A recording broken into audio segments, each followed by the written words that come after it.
السلام علیکم ورحمۃ اللہ وبرکاتہ۔ 3 دعائیں ہیں جو ہمیں حادثوں اور مصیبت کے وقت پڑھنا چاہیے۔ ان 3 دعاؤں کو ہم لوگ یاد کر لیں، کیونکہ آج کل آپ دیکھ رہے ہیں کہ حادثے اتنے زیادہ بڑھ چکے ہیں کہ صبح کا اخبار اٹھاؤ تو وہ حادثوں سے بھرا ہوا ہوتا ہے۔ کب کیا حادثہ پیش آ جائے نہیں پتہ۔ اچھا خاصا آدمی ہے، سڑک پہ چل رہا ہے، اچانک سے 2 گاڑیوں میں ایکسیڈنٹ ہوا اور یہ بیچارہ مر گیا، باقی سب لوگ بچ گئے۔ شادی میں سے واپس آ رہے ہیں، سارا خوشی کا ماحول ہے، اچانک جو ہے نا ایکسیڈنٹ ہو گیا، ختم۔ ٹھیک ٹھاک تھے بالکل، کچھ کھایا، گھبراہٹ ہوئی، آدمی چل بسا۔ اور اکثر حادثوں میں کیا ہوتا ہے کہ لوگ معذور ہو جاتے ہیں، یعنی موت تو نہیں آتی لیکن آدمی معذور ہو جاتا ہے۔ کسی کا ہاتھ چلا گیا، کسی کا پیر چلا گیا، کسی کی آنکھ چلی گئی، کسی کی یادداشت چلی گئی۔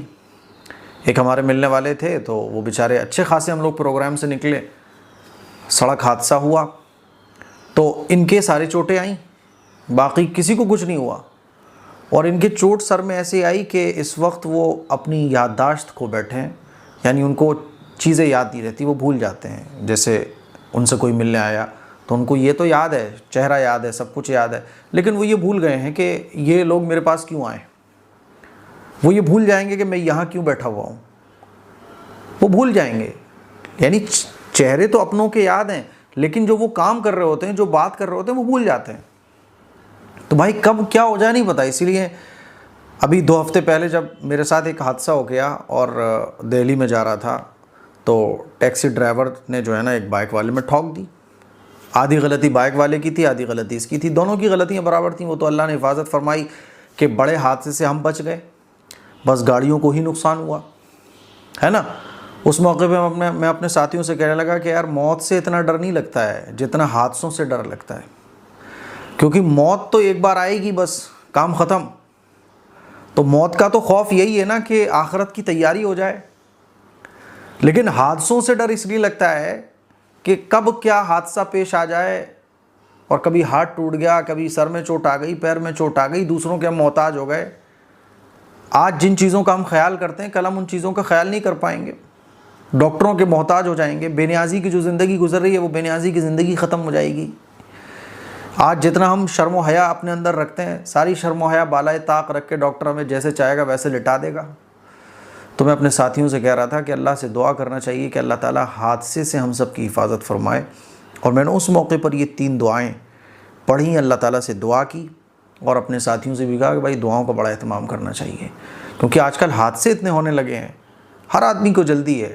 جتنی چیزیں ٹیکنیکلی آگے بڑھی ہیں اتنی آج انسان کو سہولت ملی، لیکن سہولت کے ساتھ ساتھ آپ دیکھیے پرابلم بھی بہت زیادہ بڑھ گئی ہیں۔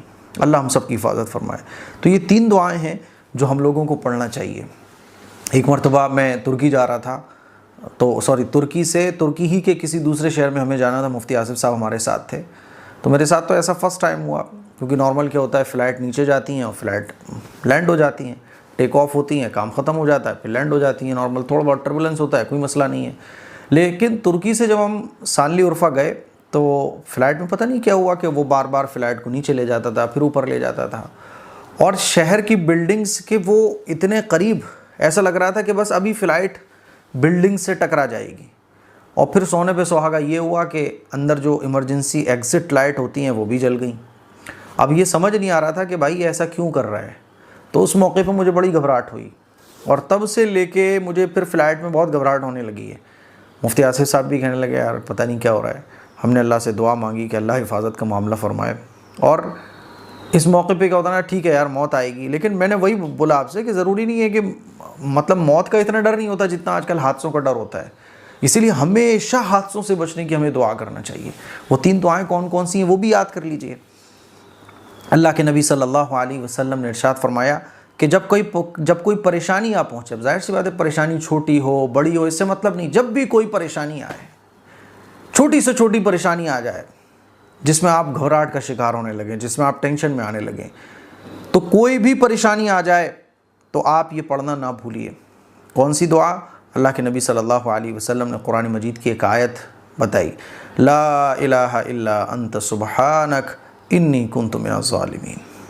اور حضور علیہ الصلوۃ والسلام نے ارشاد فرمایا کہ مچھلی والے پیغمبر سیدنا حضرت یونس علیہ السلام نے جو دعا مچھلی کے پیٹ میں کی تھی، جو بندہ مسلم اپنی کسی پریشانی میں یہ دعا کرے تو اللہ تعالیٰ اس کی ضرور دعا قبول فرمائیں گے۔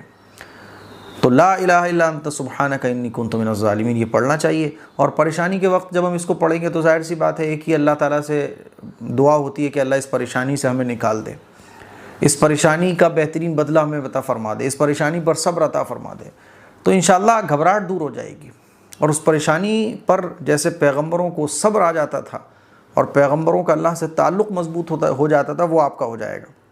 اور ایک حدیث میں آپ علیہ الصلوۃ والسلام کا ارشاد ہے کہ حضور نے فرمایا، سنو کیا میں تمہیں وہ چیز بتاؤں کہ جب تم میں سے کسی کو زندگی کے کسی معاملے میں کوئی پریشانی یا مصیبت آ پہنچے، وہ اس کے ساتھ دعا کرے تو اس کی دعا سنی جائے گی، اور وہ میرے مچھلی والے بھائی کی دعا ہے۔ کون سی دعا؟ لا الہ الا انت سبحانک انی کنت من الظالمین۔ تو یہ جو آیت ہے، یعنی یہ جو دعا ہے حضرت یونس علیہ السلام کی، یہ دعا بہت پاورفل ہے، مصیبت کے وقت ہمیں اس کو پڑھنا چاہیے۔ ایک اور حدیث میں آتا ہے، یہ جو عام طور پہ ہم لوگ پڑھتے ہیں نا، انا للہ و انا الیہ راجعون، یہ مصیبت کے وقت پڑھنے کی دعا ہے۔ ہم لوگ اس کو سمجھتے ہیں کہ انتقال کے وقت ہی یہ دعا پڑھی جائے گی، انتقال کے وقت نہیں پڑھی جاتی، انتقال کے وقت بھی پڑھی جاتی ہے، کیونکہ وہ بھی ایک آزمائش، ایک صبر والی چیز انسان کے اوپر آ جاتی ہے۔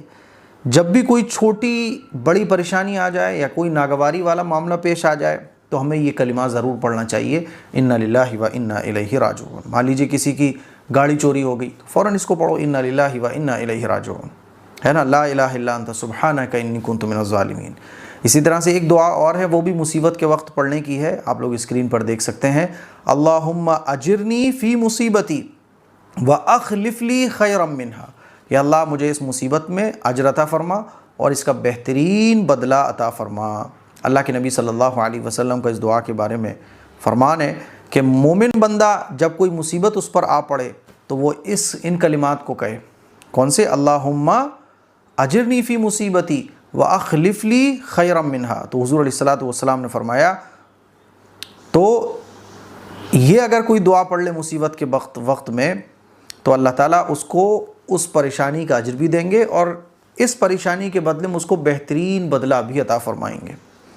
اور آپ علیہ الصلوۃ والسلام نے ارشاد فرمایا کہ ہر پریشانی کے وقت میں یہ کلمات پڑھو، یہاں تک کہ چھوٹی سے چھوٹی اگر پریشانی تمہارے اوپر آ جائے، چھوٹی سے چھوٹی پریشانی کتنی ہو سکتی ہے؟ حضور نے اس کو مثال دے کے سمجھایا کہ اگر تمہارے جوتے کا تسمہ بھی ٹوٹ جائے، تم چل رہے تھے، چلتے چلتے کیا ہوا؟ چپل کا تسمہ ٹوٹ گیا۔ اب جب چپل کا تسمہ ٹوٹ گیا تب بھی یہ دعا پڑھ لو، کیونکہ یہ بہت چھوٹی سی معمولی سی پریشانی ہے، لیکن یہ دعا پڑھ لو کیونکہ ہے تو یہ پریشانی ایک طرح کی۔ تو یہ 3 دعائیں ہو گئیں، لا الہ الا انت سبحانک انی کنت من الظالمین، اور دوسری ہو گئی انا للہ و انا الیہ راجعون، اور تیسری ہو گئی اللہم اجرنی فی مصیبتی واخلف لی خیرا منہا۔ ان 3 دعاؤں میں سے آپ تینوں پڑھ لو، بہت اچھی بات ہے، ایک پڑھ لو وہ بھی اچھا ہے، لیکن چھوٹی سے چھوٹی مشکل، چھوٹی سے چھوٹی پریشانی، چھوٹے سے چھوٹا کوئی ایسا کام جو آپ کی طبیعت کو پسند نہیں آ رہا ہے، ان دعاؤں کو پڑھنے کی عادت بنائیے۔ تو کیا ہوگا کہ جو دنیاوی گھبراہٹ، بے چینی ہمارے اوپر سوار ہو جاتی ہے، ایک تو اس سے ہمیں راحت ملے گی، دوسرا اللہ کی طرف سے جو ملنے والے انعامات پر، یعنی یہ دعا ہم نے پڑھی اس کے بدلے میں اللہ ہمیں کچھ اچھا دے گا، اس کا یقین پیدا ہوگا، اور بھی بہت سارے فائدے ہوں گے۔ تو ان 3 دعاؤں کو پڑھنے کی عادت بنائیے۔ اس کلپ کو شیئر کریں۔ السلام علیکم ورحمۃ اللہ وبرکاتہ۔